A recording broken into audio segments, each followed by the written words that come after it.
I am Morgan Taylor, 32 years old, and I own one of the fastest-growing luxury hotel chains in America. Ironic that the same family who abandoned me when I was chasing my dreams now wanted to use my success for free. Standing in the marble lobby of my flagship hotel, I watched my father sneer at the staff, completely unaware of who I had become in the 7 years since they cut me off. Before I dive into this story, let me know where you are watching from in the comments, hit that like button, and subscribe to join me on this journey of standing up for yourself. Growing up in Seattle, my childhood looked picture-perfect from the outside. Our middle-class home in a respectable neighborhood gave no hints of the dysfunction within its walls. My parents, Harold and Gloria Taylor, were obsessed with appearances and social status. They spent every dime trying to seem more affluent than we actually were. My father worked in mid-level management at various hotels, always bitter that he never made it to the executive suite. He once attempted to launch his own small bed and breakfast, which failed spectacularly within 8 months. Rather than learn from that experience, he became resentful of anyone successful in the industry, especially women. My mother dedicated her life to climbing the social ladder, hosting dinner parties we could barely afford, and joining clubs that stretched our family budget to the breaking point. She measured her worth by the brand of her purse and the exclusivity of her social circles. Then there were my siblings. My brother Garrett was the golden child, the son who could do no wrong despite his mediocre grades and lack of ambition. My sister Ashley was the perfect daughter who followed my mother's playbook to the letter, focusing on appearances and marrying well rather than building any skills or identity of her own. And then there was me. From an early age, I was fascinated by business. While other kids played house, I played hotel. I would rearrange my bedroom furniture, create room service menus, and charge my stuffed animals different rates based on view and amenities. My parents found it embarrassing rather than cute. When I was 10, I started my first business, a lemonade stand. Unlike the other kids on our street, I had different pricing tiers, loyalty cards, and seasonal specials. I made $300 that summer, which my parents dismissed as luck rather than strategy. By 14, I had a thriving lawn care business, serving 15 houses in our neighborhood. I hired 2 classmates and managed the schedule, quality control, and customer service. When I proudly showed my father the business ledger I kept, he laughed and said, "Playing pretend is fine for now, but eventually you will need to find a real path in life." My high school years were lonely. While Ashley went to parties and Garrett played sports poorly but was celebrated anyway, I took extra business classes and worked part-time at a local hotel, starting in housekeeping.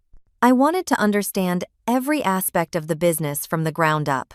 My parents were mortified that their daughter was cleaning toilets and changing sheets. When college application time came, my parents expected me to apply to liberal arts programs, ideally somewhere I might meet a suitable husband. Instead, I applied to the top hospitality management programs in the country. The fight that ensued when my acceptance letters arrived was explosive. "The hotel business will chew you up and spit you out," my father yelled. "I have seen it happen to people much smarter than you." My mother was more concerned with social implications. What will I tell the ladies at the club that my daughter wants to be a glorified maid? Despite their opposition, I accepted a scholarship to Cornell University's School of Hotel Administration. My parents refused to contribute a single penny toward my education, even though they paid full tuition for both Garrett and Ashley at less prestigious schools. During college, I worked 2, sometimes 3 jobs, while maintaining a 4.0 GPA. Each summer, I interned at different hotel properties, learning everything from revenue management to food and beverage operations. I lived on ramen noodles and coffee, sometimes sleeping only 4 hours a night to fit everything in. I called home every Sunday for the first semester. My mother would answer, "Give me a brief update on family news," then pass the phone around. Garrett rarely took it. Ashley would talk about her sorority for a few minutes.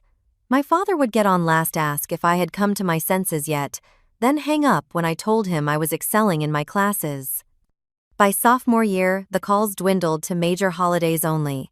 By junior year, they stopped returning my calls altogether. When graduation day came, I sat alone in a sea of families. I had graduated summa cum laude with job offers from 3 major hotel groups. The commencement speaker talked about the importance of family support. I remember feeling a hollow ache in my chest, wondering why my achievements and dedication meant nothing to the people who should have been proudest. After the ceremony, I watched other graduates taking photos with their parents receiving flowers and gifts. I stood alone in my cap and gown fighting back tears. That was the moment I decided that if my family could not see my worth, I would build something so magnificent that the entire world would. I took the job offer with the smallest salary but the most growth potential. As my classmates headed to established luxury brands with corporate apartments and expense accounts, I moved into a tiny studio apartment and prepared to learn everything I could from a struggling boutique hotel chain. Looking back now, that graduation day was both the most painful and most important day of my life.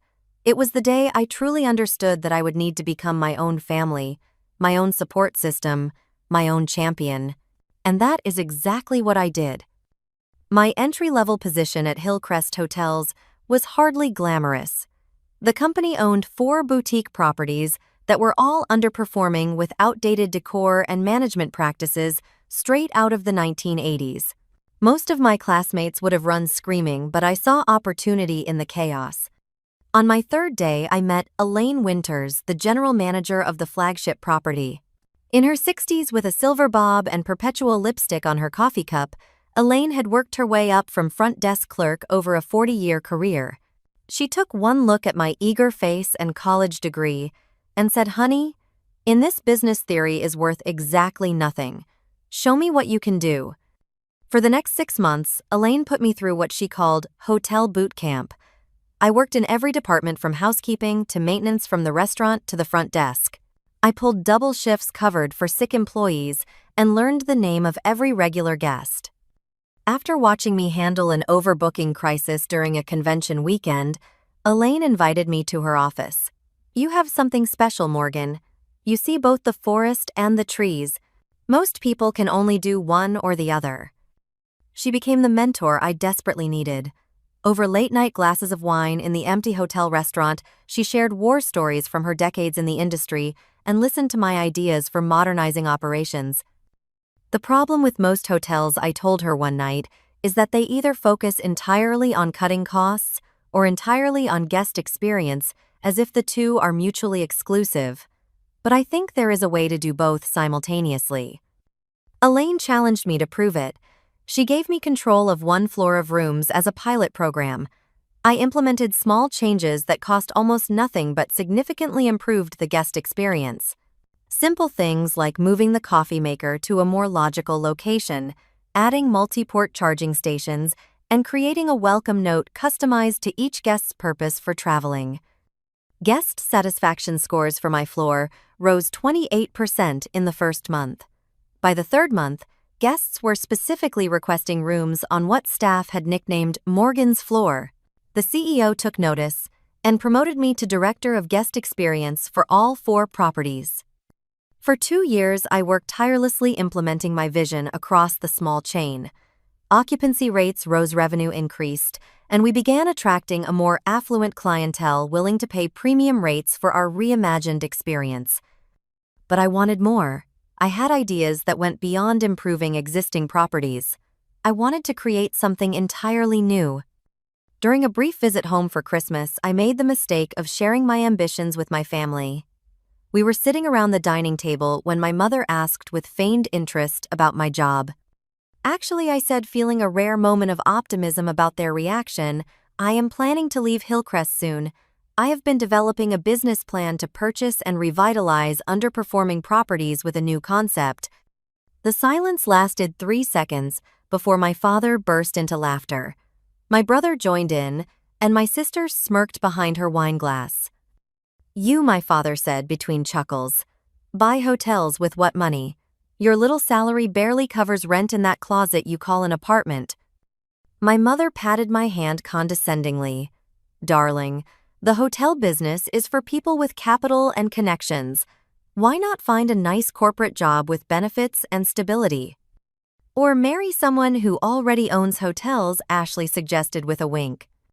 I left the next morning, cutting my visit short by 3 days.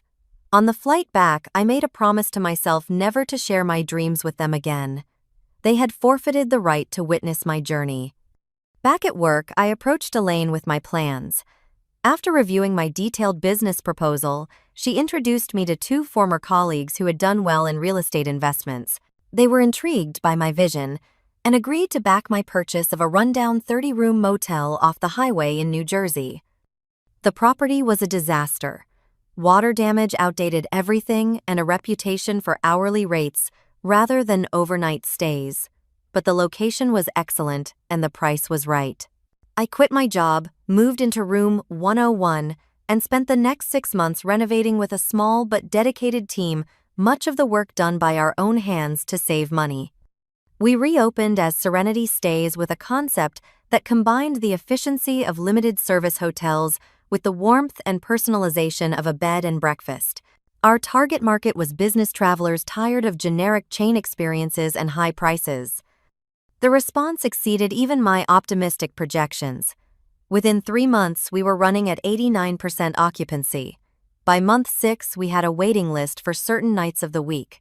Travel blogs discovered us writing glowing reviews about our revolutionary approach to the modern business stay.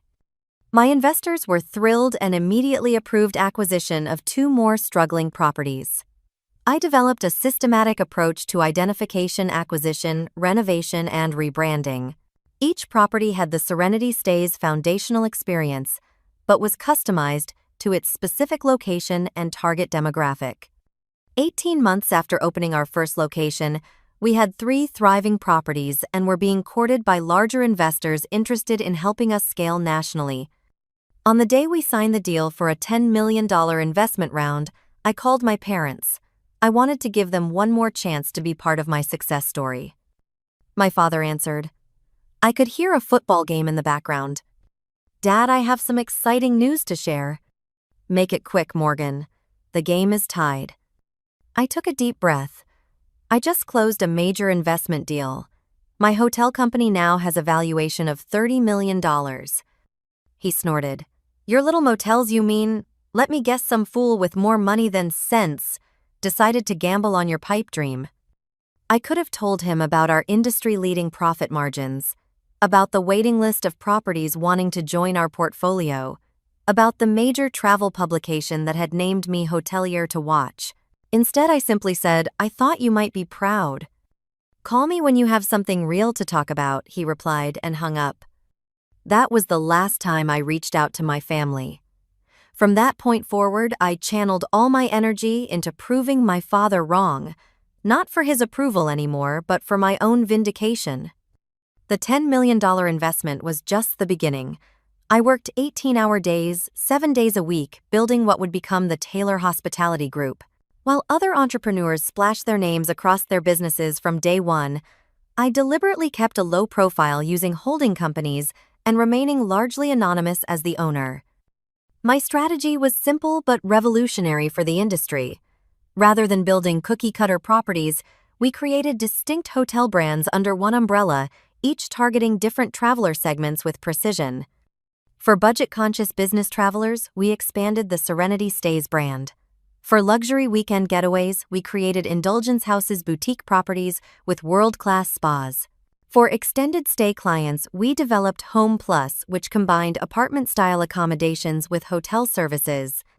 What truly set us apart was our proprietary loyalty program, Tailor Made Stays.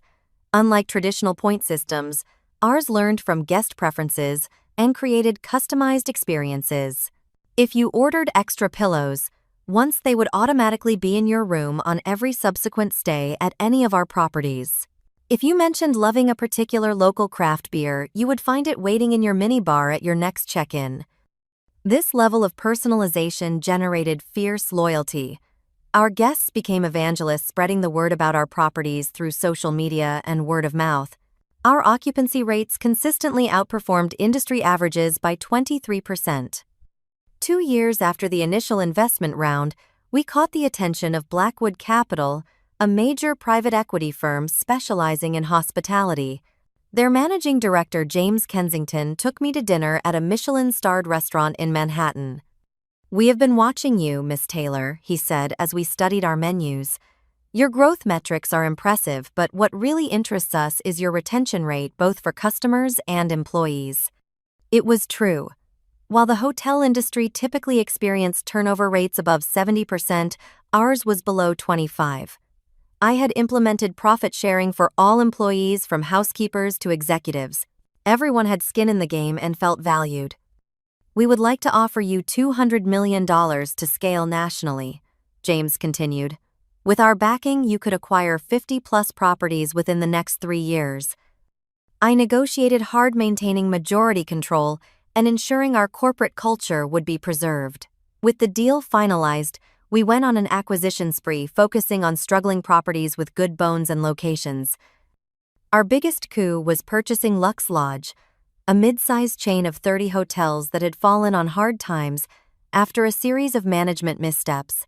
The hospitality press thought I was crazy taking on so much debt to acquire a failing brand.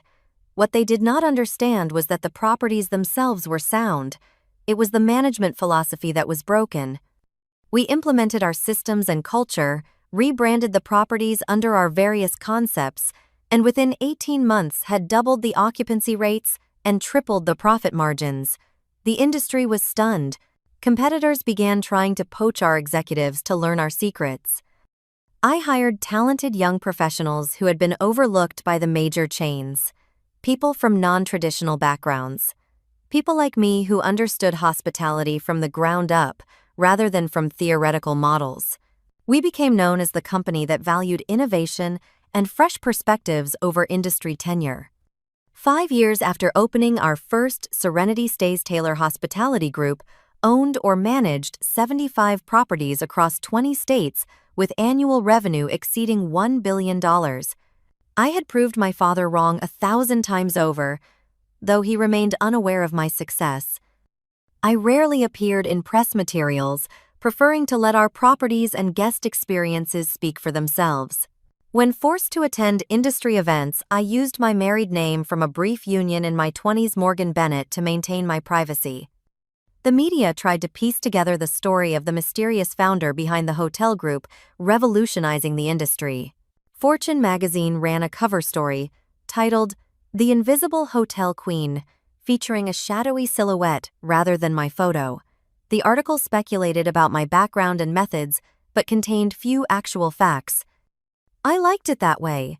My anonymity became a competitive advantage. I could stay at competitor properties unrecognized, experiencing their service as any guest would. I could walk through my own hotels without staff performing for the boss. It was during one such anonymous stay at a major competitor that I overheard a conversation that would change everything. Sitting alone at the hotel bar, nursing a glass of Cabernet, I heard a man at a nearby table mention the name Taylor. I would have thought nothing of it, except he then said my father's full name, Harold Taylor. I shifted slightly to better hear their conversation. The man speaking was the hotel's general manager based on his name tag. The other was apparently a regular guest.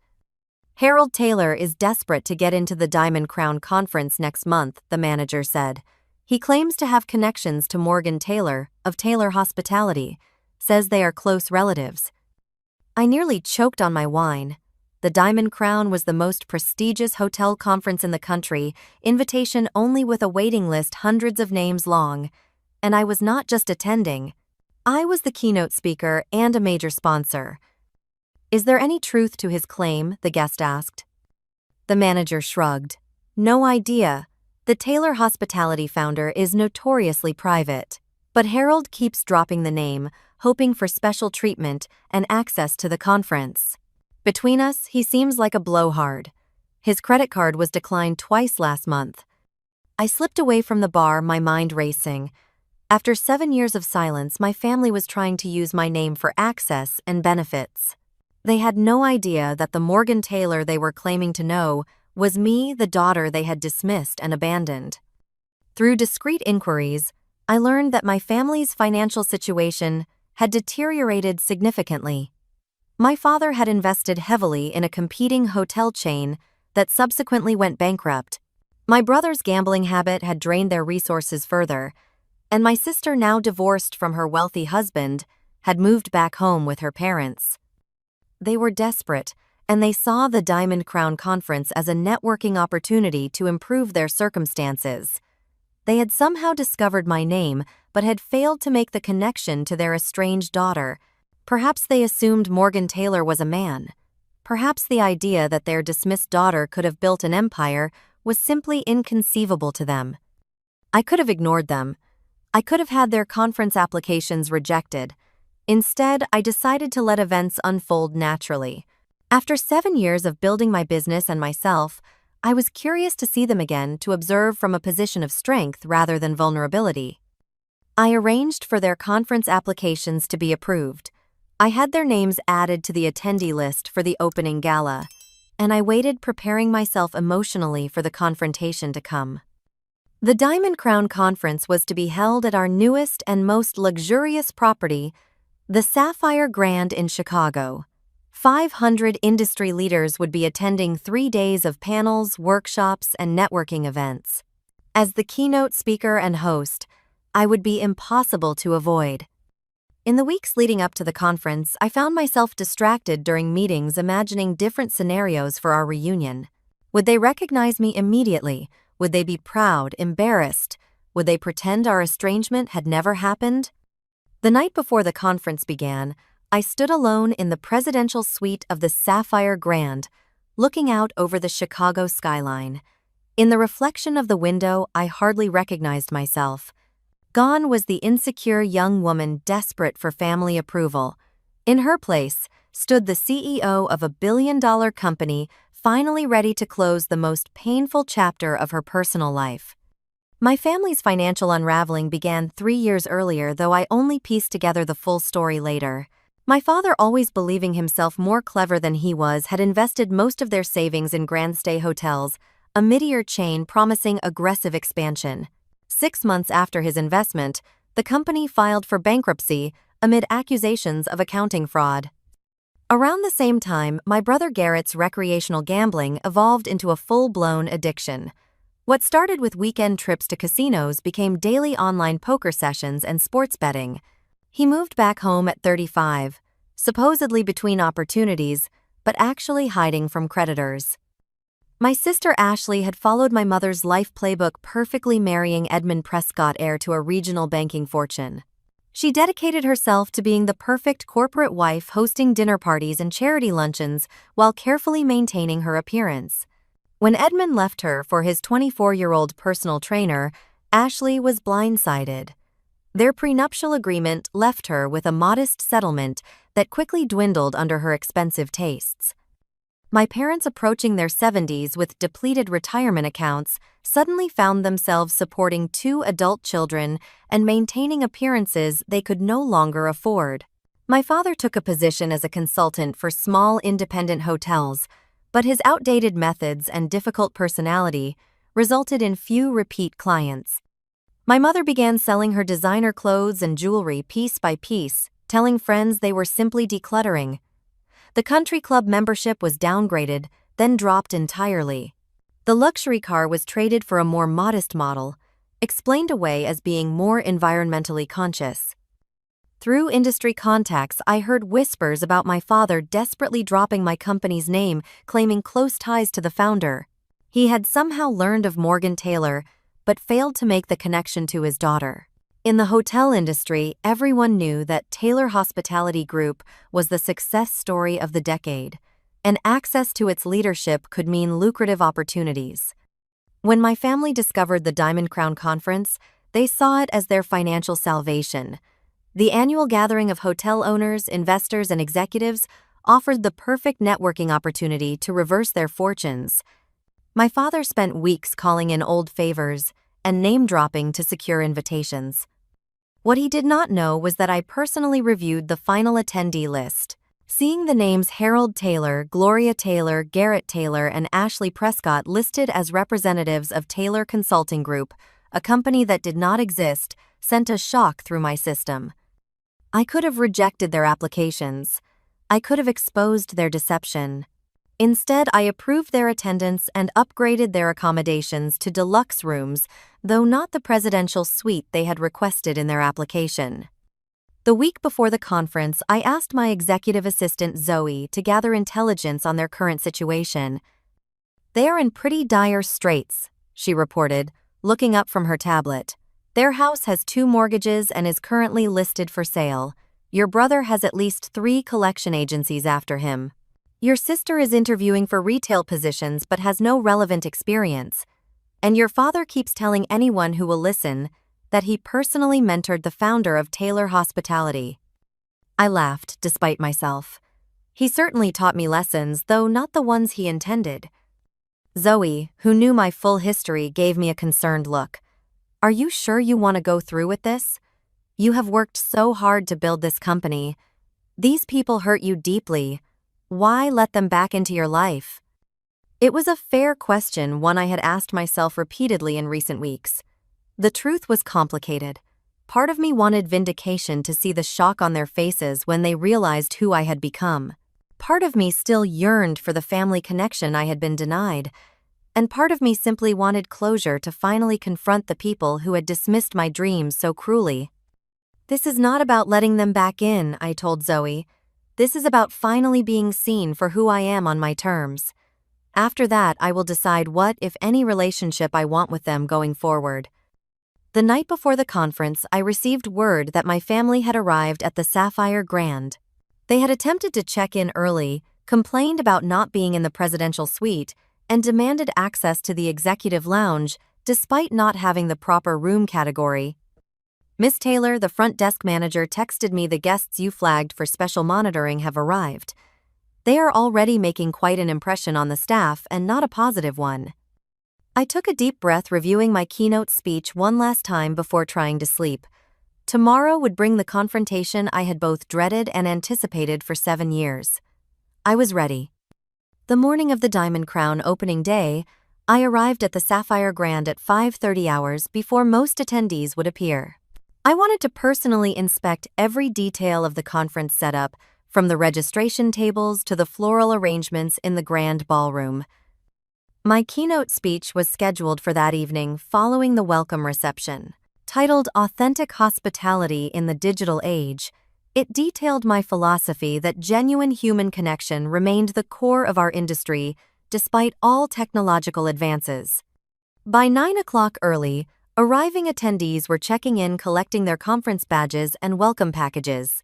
I stationed myself in a discreet corner of the lobby, dressed in a simple black pantsuit, rather than the more distinctive attire I would wear for my speech later. Most people in the industry would not recognize me on sight, which gave me the perfect opportunity to observe unnoticed. At 10:15, the automatic doors slid open, and there they were. My family, looking both older and exactly the same as I remembered. My father, his hair now completely gray, wore a suit that had been fashionable a decade ago. My mother, thin and tightly holding onto her designer handbag, scanned the lobby with the practiced eye of someone assessing the social hierarchy. Garrett looked puffy and nervous, constantly checking his phone. Ashley, still beautiful but with new lines of worry around her eyes, kept adjusting her hair and clothes. Behind them trailed an excessive amount of luggage for a 3-day conference, which they left blocking the entrance while they approached the front desk. I moved closer, pretending to study the daily activity schedule on my tablet. "Taylor party checking in," my father announced loudly. "We should be in your system as VIP guests. We are personal friends of Morgan Taylor." The young woman at the reception desk tapped at her computer. "I am checking, sir. Could I see your conference confirmation and identification?" My father slid his driver's license across the counter with the conference email. "We were promised the presidential suite. Morgan and I go way back. Business associates for years." I bit my lip to keep from laughing. The front desk agent, trained in our protocols for handling difficult guests, maintained her professional smile. "I am showing reservations for 4 deluxe king rooms, Mr. Taylor, but not the presidential suite. That suite is reserved for our keynote speaker." My father's face reddened. "There must be some mistake. Check again, Taylor. Taylor. We are essentially family to Morgan Taylor." "I understand, sir, but I do not show that room assignment. The Deluxe Kings are beautiful rooms recently renovated with skyline views. My mother leaned in. Perhaps you should call your manager. We did not come all this way to be treated like regular guests. The front desk agent caught the eye of Michael Chen, the hotel manager who was already moving toward the developing situation. Michael had worked with me for 5 years and knew exactly who I was, but also understood my desire for discretion. "Good morning," he said smoothly. "I am Michael Chen, the hotel manager. How may I assist you today?" My father drew himself up to his full height. "Your staff seems confused about our accommodations. We are personal guests of Morgan Taylor and were promised the presidential suite." Michael glanced briefly in my direction before responding. "I apologize for any confusion, but the presidential suite is specifically reserved for Miss Taylor herself, who is our keynote speaker. I would be happy to show you to your deluxe rooms, which are among our finest accommodations." "This is unacceptable, my father," said his voice rising. "We are VIPs. I personally know Morgan Taylor. We have been discussing potential business ventures together." Several nearby guests turned to watch the unfolding scene. I remained still observing from my position near the concierge desk. "Perhaps there has been a miscommunication," Michael suggested diplomatically. "Miss Taylor is very particular about her conference arrangements. Let me check if there is anything else we can do for you." While Michael pretended to review their reservation on his tablet, my mother turned to survey the lobby, her eyes briefly passing over me without recognition. 7 years had changed me significantly. The insecure young woman with bargain clothes and desperate eyes had been replaced by a confident CEO with a tailored wardrobe and purposeful demeanor. "I do not see any notes about the presidential suite," Michael finally said. "However, I can offer you access to our executive lounge during your stay as a courtesy." My father was not appeased. "This is ridiculous. Morgan Taylor and I have a long-standing professional relationship. When she hears about this treatment, heads will roll." I decided it was time to approach. I walked slowly toward the front desk, stopping a few feet away from my family. "Is there a problem here, Michael?" I asked. Michael gave me a subtle nod. These guests were expecting the presidential suite, Miss Bennett. He used my professional pseudonym following our established protocol. My father turned to me with an irritated expression. "This does not concern you. We are discussing a private matter with management." I smiled politely. "Actually, as the conference organizer, all accommodation issues do concern me. Perhaps I can help clarify the situation." "Unless you can give us the presidential suite, there is nothing to discuss," my father said dismissively. "We are personal friends of Morgan Taylor, the owner of this hotel chain." "Is that so?" I asked, maintaining my professional tone. "How interesting. And what business are you and Mr. Taylor?" "I have been in the hotel industry for 40 years, he declared. "In fact, I mentored Morgan Taylor early in their career, taught them everything they know about this business." The sheer audacity of his lie momentarily took my breath away. My mother nodded in agreement while Garrett and Ashley looked uncomfortable but remained silent. "That is fascinating," I said. "And you are here for the Diamond Crown Conference?" "Of course. As industry veterans, we are here to share our expertise. Morgan Taylor personally invited us." I nodded thoughtfully. "I see. And you believe you should be in the presidential suite because of this relationship?" "Exactly," my father said, appearing relieved that someone finally understood. "So if you could just tell your manager here to make the appropriate arrangements." "I am afraid that will not be possible," I said. "The presidential suite is reserved for Morgan Taylor herself." My father's face hardened. "Then we need to speak directly with Morgan. Immediately." "May I ask why you need such a large suite?" I inquired, curious how far they would take this charade. "We plan to host some private meetings," my mother interjected. "Exclusive gatherings for select industry colleagues." I nodded again. "How many guests are you expecting?" My father hesitated. "That is confidential business information. Look, are you going to help us or not? Because if not, we will take this directly to Morgan Taylor. I have their personal number." He patted his jacket pocket as if the number were written there. "I understand your frustration," I said. Let me see your conference credentials, and I will do my best to resolve this situation.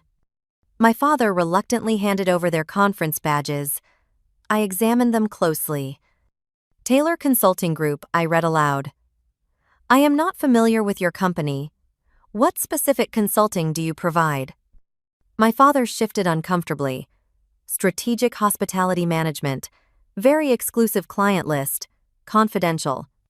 I handed the badges back. I see. Well, unfortunately, the presidential suite is not available. However, your deluxe rooms are quite comfortable. If you are disappointed with your accommodations, you are welcome to seek lodging at another property. Do you have any idea who you are talking to? My father demanded, his face reddening further. When Morgan Taylor hears about this treatment... Dad, Ashley interrupted, placing a hand on his arm. Maybe we should just take the rooms. The conference is what matters. But my father was too far gone in his performance. No, Ashley. We deserve proper respect. This hotel chain is beneath us anyway. You know we stay at truly luxury properties around the world. I raised an eyebrow. Is that right? Absolutely, he continued, building momentum. In fact, people like you would not even be allowed through the doors of our usual establishments. My mother nodded in agreement. We normally stay at the Belmont Collection properties. Now those are real luxury hotels. I almost laughed out loud. The Belmont Collection was a direct competitor that we had surpassed in every performance metric over the past 3 years. The Belmont Collection is very nice, I agreed, though I believe they have been struggling since Taylor Hospitality entered their markets. My father waved his hand dismissively. Taylor Hospitality is all flash, no substance. Catering to nouveau rich who do not understand true quality. People like you. That was the moment. The perfect opening. I looked directly into my father's eyes, the same eyes I had inherited. People like me, I repeated slowly. Tell me, Mr. Taylor, have we met before? He glanced at me with irritation. I do not believe so. Look closer, I suggested. 7 years is a long time, but surely you recognize your own daughter. The color drained from his face. My mother gasped audibly. Garrett froze mid-text on his phone. Ashley's mouth fell open. Morgan, my mother finally whispered. Hello, Mom, I said calmly. Dad, Garrett, Ashley, welcome to my hotel. The silence that followed was deafening. Around us, the busy lobby continued its normal operations, oblivious to the family drama unfolding in its midst. My father was the first to recover, immediately shifting tactics. Morgan, what a wonderful surprise. We have been trying to reach you for ages. You changed your number and we had no way to contact you. Interesting, I said, because I have had the same cell phone number for 10 years. We must have had an old one, my mother jumped in her social training, kicking in to smooth over the awkwardness. Darling, you look wonderful, so successful. We always knew you would do great things. Ashley stepped forward for a hug, which I sidestepped casually. Morgan, wow, you own all this. That is amazing. We have been telling everyone how proud we are of you. Only Garrett remained silent, staring at his shoes. So, I said, you were explaining how Taylor Hospitality caters to people with no understanding of quality. Please continue that thought. I am fascinated to hear your expertise on my company. My father attempted a jovial laugh. Oh, that was just a misunderstanding. We did not realize. You have done remarkably well, Morgan. Your mother and I always believed in your potential. That is not how I remember it, I replied. In fact, I distinctly recall being told I would fail spectacularly, that I was embarrassing myself and the family by pursuing this career path. Water under the bridge, my father said with forced cheerfulness. Families have disagreements. The important thing is that we are together now. And obviously there has been a mistake with our rooms. I am sure you want your family in the presidential suite with you. I smiled without warmth. No mistake. The presidential suite is for me alone. Your deluxe rooms are exactly what was arranged for you. But surely, my mother began, as your family. As conference attendees, I corrected, you have been provided appropriate accommodations. If they do not meet your standards, you are welcome to find lodging elsewhere. Perhaps at one of those truly luxury properties you mentioned. The Belmont Collection has a hotel just 3 blocks away. My father's false congeniality cracked slightly. Now, Morgan, after all we have done for you. After all you have done for me, I repeated, my voice dangerously quiet. Please enlighten me. What exactly have you done for me in the past 7 years? Before he could formulate a response, I continued. Did you help me secure my first investment? Did you work alongside me renovating that first property with my own hands? Did you comfort me when I was working 20-hour days and sleeping on a cot in my office? Did you celebrate when I made my first million? My first 100 million? My family stood speechless. No, I said. You did none of those things. You told me I would fail, and when I refused to give up my dreams, you cut me out of your lives. And now you show up at my flagship property claiming to be VIPs, dropping my name for special treatment and insulting my staff. My father's expression hardened. We are still your family. Biology is not the same as family, I replied. Family supports each other. Family believes in each other. Family shows up. I turned to Michael, who had been standing quietly nearby. Please ensure that Mr. and Mrs. Taylor and their children are checked into their deluxe rooms, standard conference amenities only. As I began to walk away, my father called after me. So that is it. After all these years, you are just going to treat us like strangers. I turned back one last time. You made your choice 7 years ago when you decided I was not worth your support. I am simply honoring that decision. I pulled out my phone and dialed security. This is Morgan Taylor. Please remove the Fairchild family's falsely claimed VIP privileges from the system immediately. I looked directly at my father as I spoke. They are standard guests only. The shock on their faces was almost worth the 7 years of pain. Now, if you will excuse me, I said, I have a keynote speech to prepare. Enjoy the conference. As I walked away, I heard my father mutter to my mother, She will come around. She needs us more than she realizes. He had no idea how wrong he was. That evening, the grand ballroom of the Sapphire Grand was transformed into a glittering wonderland for the opening gala of the Diamond Crown Conference. Crystal chandeliers cast a warm glow over tables draped in midnight blue linens. Ice sculptures, shaped like our hotel logos, adorned the buffet stations. A jazz quartet played softly in the corner. As the founder and CEO of the host company, I made my entrance at precisely 8 o'clock, wearing a tailored white suit that stood out dramatically against the sea of conventional black attire. Conversations hushed momentarily as heads turned toward me. For many attendees, this was their first time seeing the famously private Morgan Taylor in person. From across the room, I spotted my family huddled near the bar. They had changed into evening wear that had clearly seen better days. My mother's dress was at least a decade old, though well-preserved. My father's tuxedo fit poorly across his midsection. They were trying desperately to network, but I could see from the body language of the other guests that they were not making favorable impressions. My executive team surrounded me protectively as I made my way through the crowd, stopping frequently to shake hands and exchange pleasantries with industry leaders. James Kensington from Blackwood Capital intercepted me near the champagne fountain. Morgan, darling, you have outdone yourself, he said, kissing my cheek. The Sapphire Grand is magnificent. Our portfolio managers are salivating over the projected returns. Wait until you see the quarterly numbers, I replied with a smile. We are already exceeding forecasts by 17%. As we chatted about expansion plans, I noticed my father attempting to approach. Marcus, my chief of security, smoothly intercepted him, guiding him in another direction with a firm hand on his elbow. I had briefed my team about the family situation and requested a buffer zone for the evening. Throughout the gala, I maintained my professional demeanor, mingling with investors and industry partners while keeping a careful distance from my family. They made several attempts to approach me, each one thwarted by my vigilant team. At 9:30, the lights dimmed slightly, and Michael Chen took the stage to introduce me as the keynote speaker. The room fell silent, as he detailed the meteoric rise of Taylor Hospitality Group and my unconventional journey from hotel housekeeper to industry disruptor.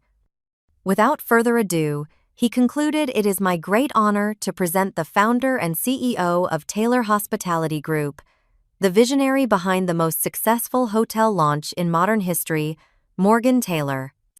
The applause was thunderous as I took the stage. From my elevated position, I could see my family clearly standing at the back of the ballroom. My father's expression was a complex mixture of pride and resentment. My mother appeared to be calculating the net worth represented in the room. Garrett looked bored. Only Ashley seemed genuinely attentive, her eyes never leaving my face.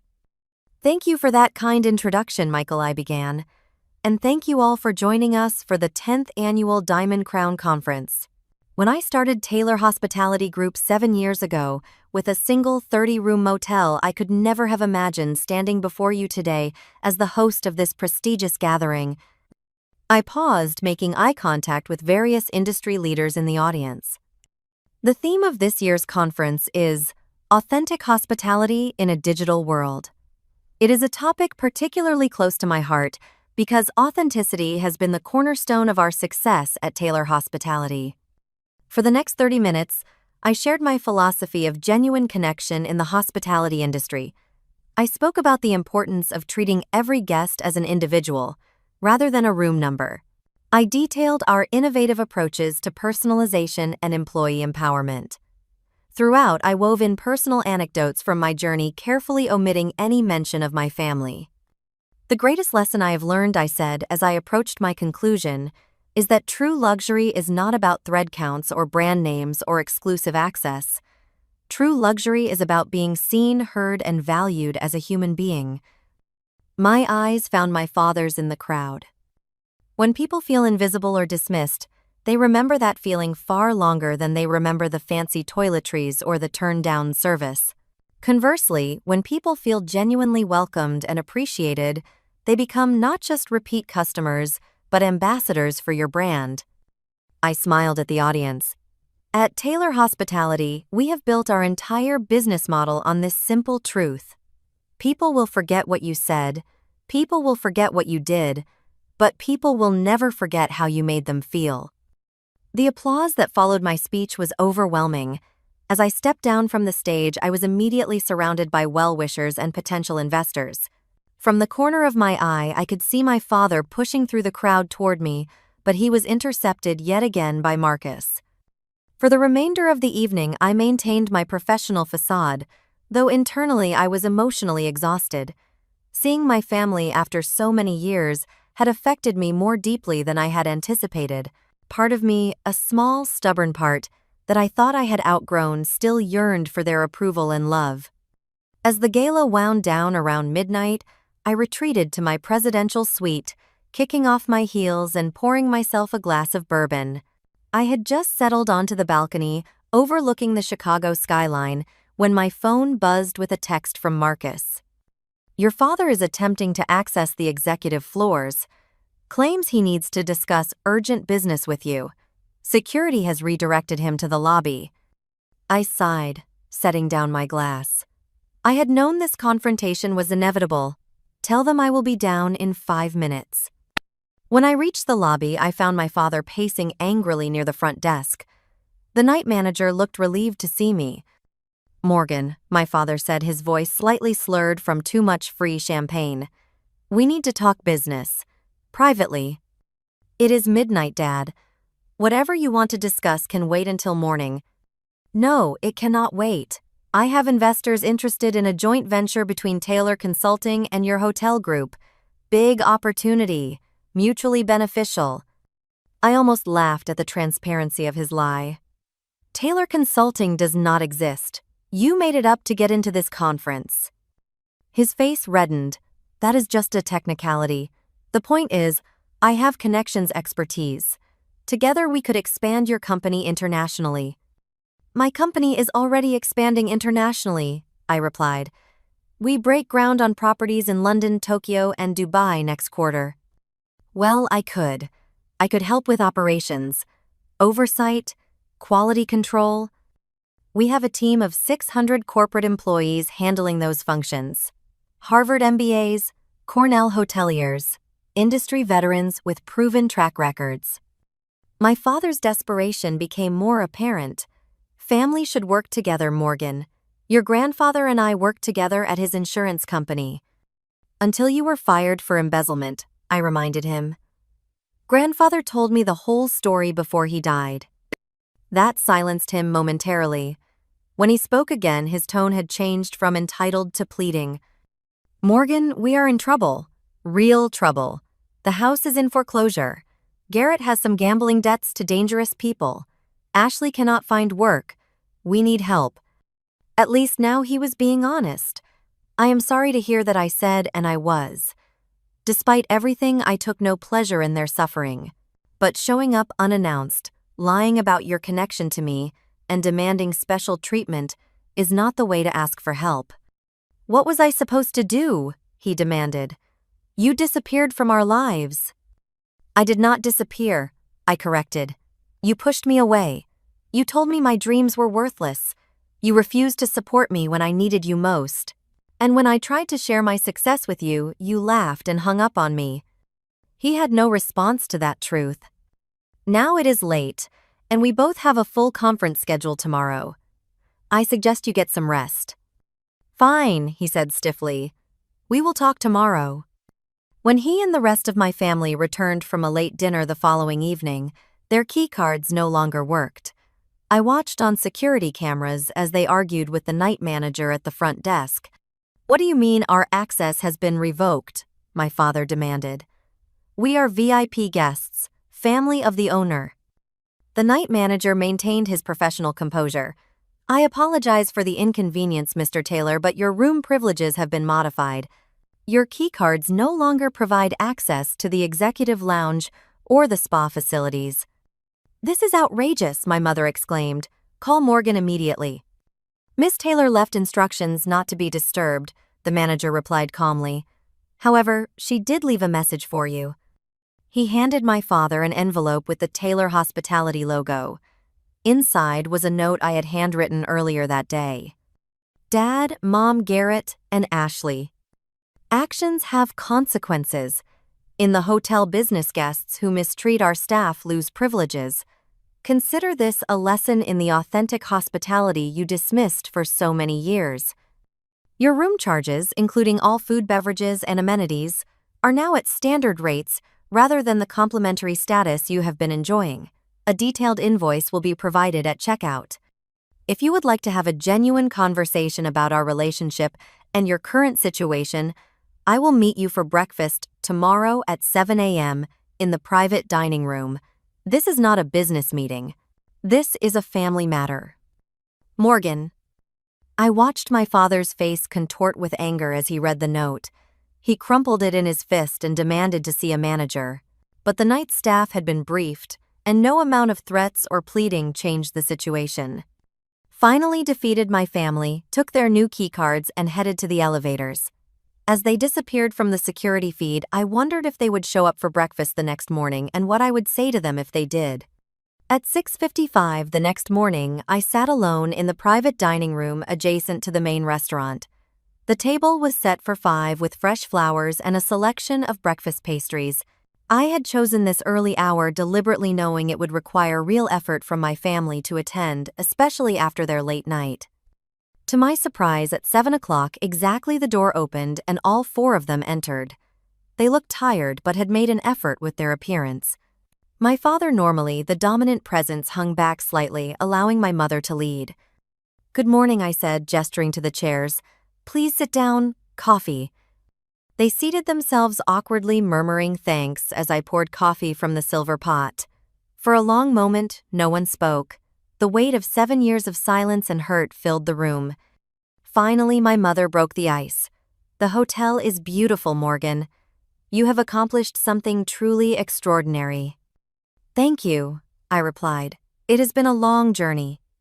We saw your speech last night, Ashley added. Everyone was so impressed. You were amazing up there. I nodded in acknowledgement, but waited. These pleasantries were not why I had called this meeting. My father cleared his throat. Morgan, about yesterday. Things got out of hand. We did not mean to cause a scene. Did not mean to, I repeated. You lied about your relationship with me. You invented a fake company. You demanded special treatment based on a connection you yourselves severed years ago. That seems quite intentional. We were desperate, my mother admitted quietly. We have lost nearly everything. And you thought I was your ticket back to prosperity, I said. Not because we had maintained any kind of relationship, but because you suddenly realized I might be useful to you. No one contradicted this assessment. Here is what I find interesting, I continued. In the 7 years since you cut me out of your lives, not once did any of you reach out to simply ask how I was doing. Not a birthday card, not a Christmas greeting, not even a text message. It was only when you needed something that you remembered I existed. Garrett, who had remained silent until now, looked up from his coffee. You are right, he said. We treated you terribly. I treated you terribly. There is no excuse. The sincerity in his voice surprised me. When did you realize who I had become? I asked. About a year ago, my father admitted. I saw an industry publication with an article about Taylor Hospitality. There was no photo, but some details about the founder's background matched yours. I did some digging and confirmed it was you. And rather than call to congratulate me or apologize for dismissing my dreams, you waited until you needed financial help. My father looked down at his untouched breakfast. I was ashamed, he said quietly. Too ashamed to call. How do you apologize for telling your daughter she will fail only to watch her achieve more success than you ever imagined possible? You just did, I pointed out. Was that so difficult? My mother reached across the table, hesitating before touching my hand. We were wrong, Morgan. Terribly wrong. About everything.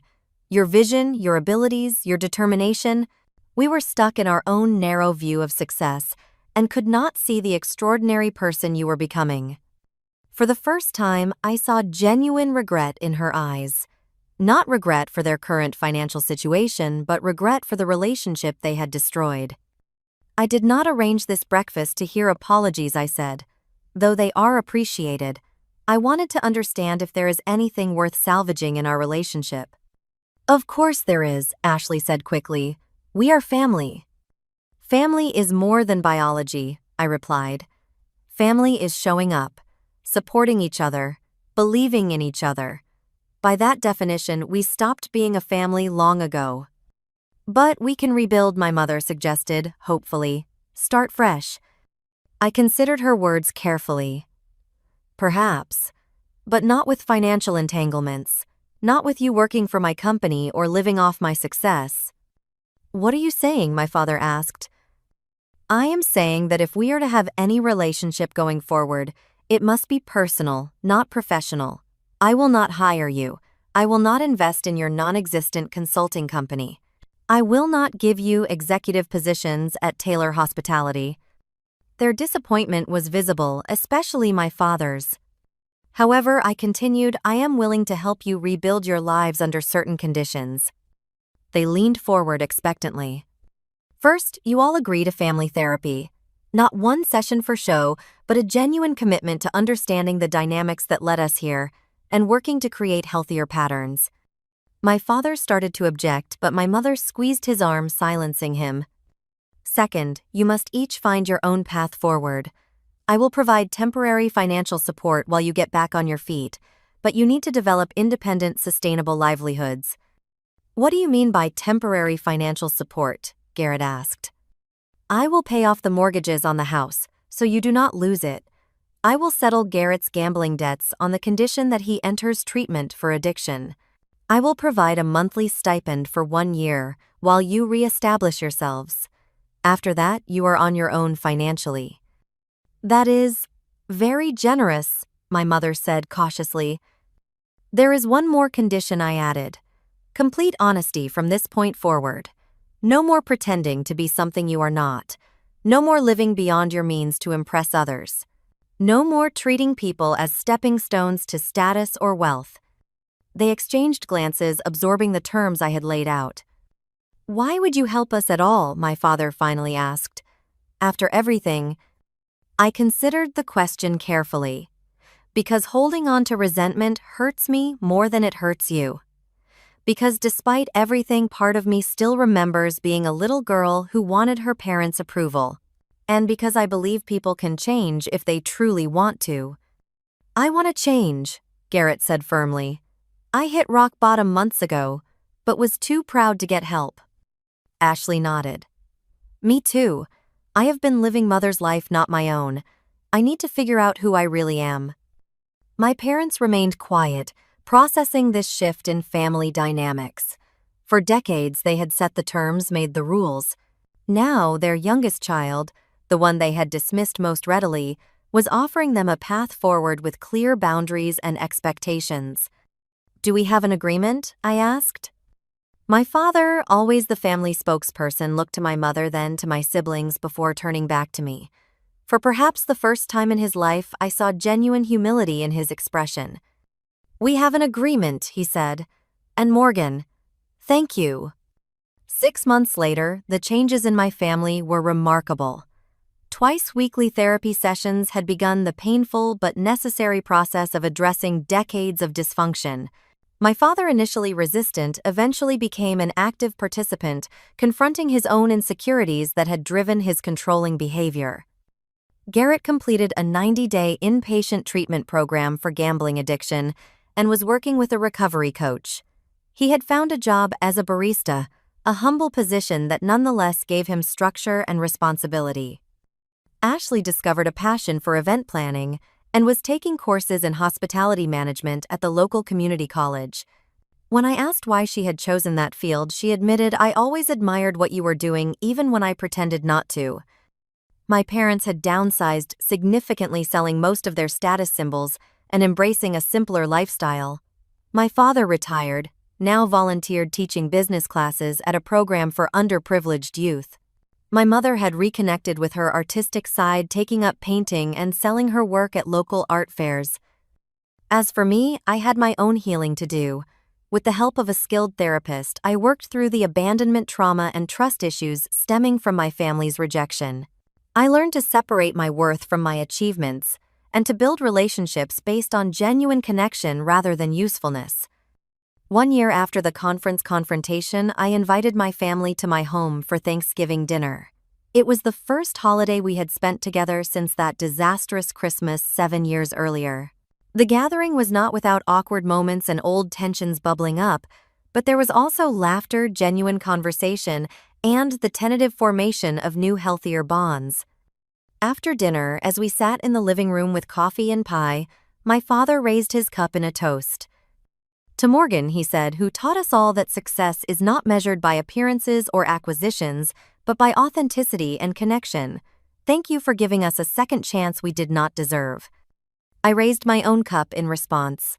To growth, I said, and to the courage it takes to build something new, whether it is a hotel empire or a family relationship. As I looked around at these familiar strangers who shared my blood, I realized that the true measure of my success was not the billion-dollar company I had built, but the inner strength I had developed along the way. The strength to stand alone when necessary, but also the strength to offer forgiveness when it served my healing. The hotel business had taught me that luxury is about making people feel valued. My personal journey had taught me that the same principle applies to life outside the lobby doors. By setting clear boundaries while opening the door to reconciliation, I had created space for authentic relationships to potentially flourish. Building bridges is much harder than building hotel empires, but infinitely more rewarding. Have you ever had to rebuild a broken relationship in your life? What helped you move forward? Share your experiences in the comments below. If this story resonated with you, please hit the like button and subscribe for more real-life journeys. Thank you for joining me today, and remember that true success always begins with valuing yourself first.